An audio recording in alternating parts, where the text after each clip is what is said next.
Whew. About cut my finger off trying to get this paint off this. Now I'm about to fill in the holes with the steel filler. Now we have holes inside that will create some baffling noise, hopefully. We'll see. This is the exact blade and instrument that I used to cut my finger. If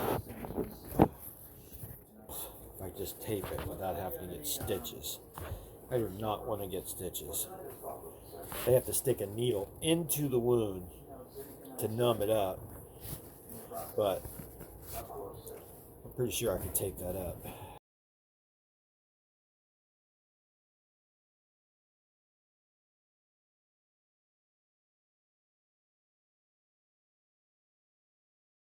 All right, as you can see, we have the AEA Challenger 457, and just look at the sweat that this gun is doing just because it's so freaking humid out here.